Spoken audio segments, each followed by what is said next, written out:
Friends, इसके पहले जो है हम लोग देखे थे 23rd लेक्चर, ठीक ना, सीबीएसई फिजिक्स का जो है क्लास 10 का। ये है आपका 24th लेक्चर, मतलब 24वां लेक्चर है इस जो है पहले जो है आपके चैप्टर का, ठीक ना।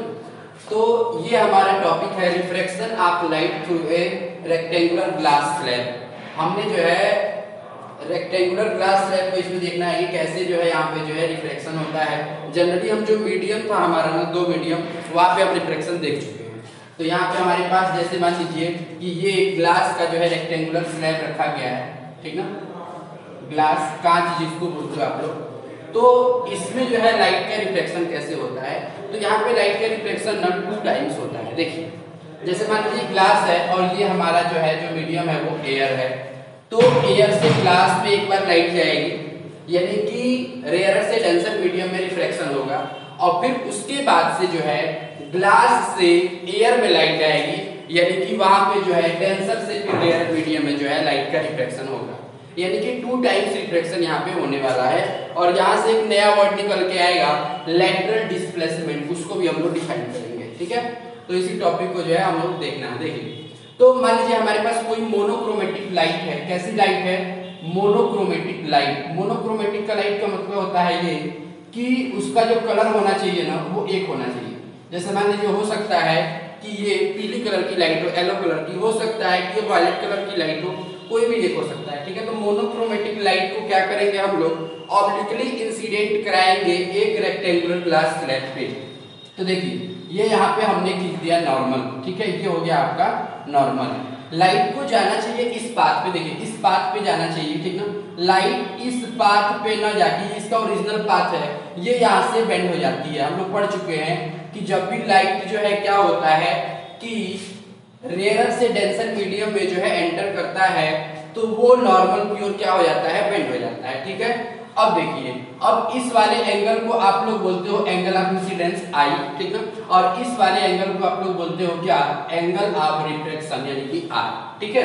अब यहाँ पे क्या करेंगे हम लोग, देखिए लाइट रेज हमारी ये अब यहाँ से यहाँ तक चली है, ये किस मीडियम में, तो ये चली है आपकी जो है डेंसर मीडियम में। अब लाइट जाएगी डेंसर से फिर से रेयर, ठीक ना। तो यहाँ पे हमको फिर से जो है क्या ड्रॉ करना पड़ेगा, तो यहाँ पे फिर से हमको जो है एक नॉर्मल ड्रा करना पड़ेगा। तो हमने एक नॉर्मल यहाँ पे ड्रा कर दिया, ठीक ना।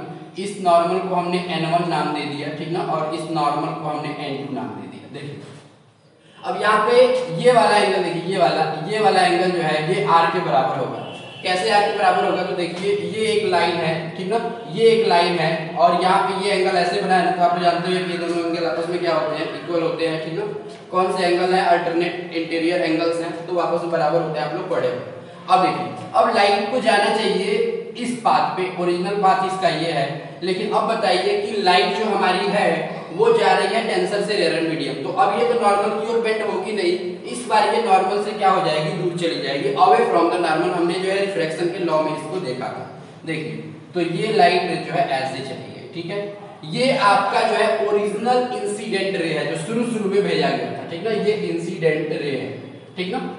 अच्छा ये जो रेज निकल रही है ना, ये वाली रेज, इसको एमरजेंट रे बोलते हैं। क्या बोलते हैं? एमरजेंट रे निकल रही है, इसीलिए इसको एमरजेंट रे बोलते हैं, ठीक ना। अच्छा यहाँ पे नॉर्मल से एक एंगल बन रहा है, ये वाला एंगल, ठीक ना, ये एंगल होता है आपका ई, एंगल ऑफ इमरजेंस बोलते हैं। क्या बोलते हैं?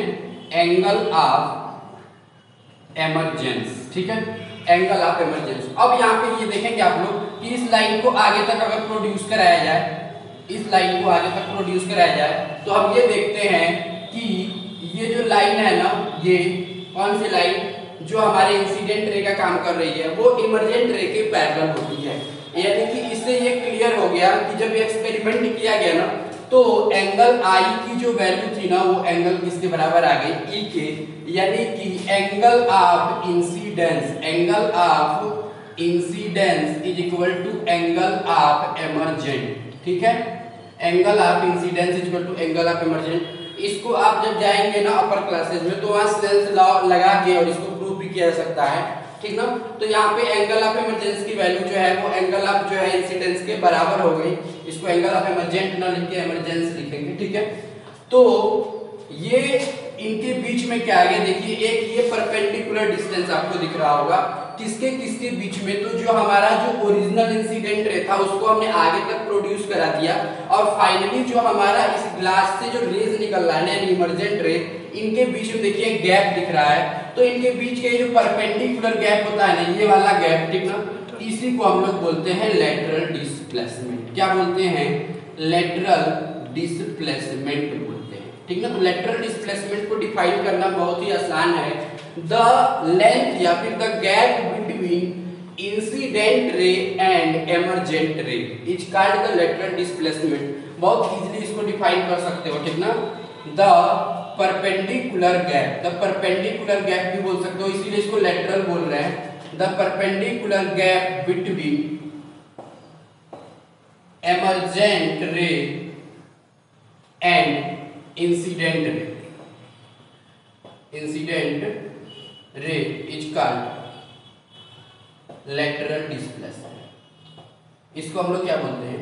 Lateral displacement. अब यहाँ पे लेटरल डिस्प्लेसमेंट से रिलेटेड कौन सी बातें आपको जो है इसमें पूछ सकता है, तो ये पूछता है कि लेटरल डिस्प्लेसमेंट किन किन बातों पे डिपेंड करता है।